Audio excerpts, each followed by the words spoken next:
Hello everyone! Ayan, good morning po sa inyong lahat and happy Sunday everyone. Ayan, so for today's video ay magluto tayo nitong ating breakfast. So meron po tayo ditong pork chop na 4 na piraso. So pipritusin lang po natin yan.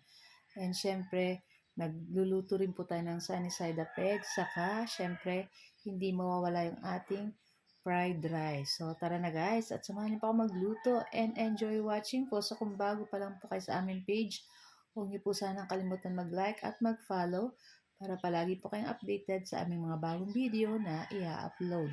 So yun na nga guys, so meron tayo ditong 4 na pirasong pork chop. So pig-anuhan ko lang po yan ng asin at paminta.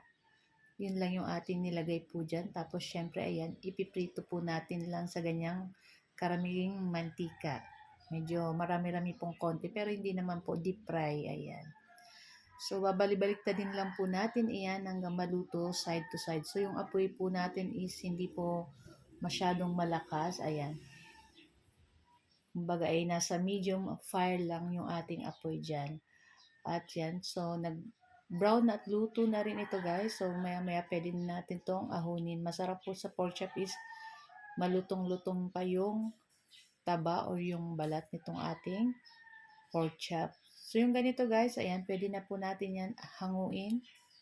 Ayan, pwede na po yan. Yung ganyang color. So sure na lutong-luto na yan at medyo crunchy-crunchy ng konti yung balat niya at saka yung taba. So sa pinaglutuan natin ng pork chop, dito na rin tayo nagluto nitong ating sunny side up egg. Ayan. So 4 na piraso rin syempre yung ating niluto dito. At yan. Mamaya pagluto natin ng ating fried rice, babawasan na lang natin syempre yung mantika. Ayan. Konting mantika lang dito sa ating fried rice.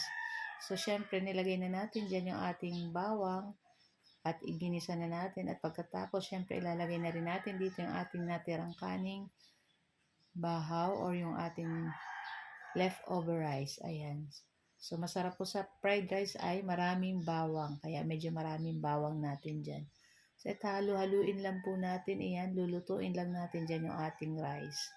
At maglalagay po pala tayo dyan ng liquid seasoning, pampalasa, dito sa ating lulutuin fried rice. At naglagay na rin po tayo dyan ng konting asin pa para syempre may medyo maalat. Hindi naman sobrang alat, tama lang. Ayan. So, ilang minuto lang ay luto na rin ito at papatay na rin natin. So, ready na rin po kayong kumain ng aming breakfast. At tara na guys, at luto na.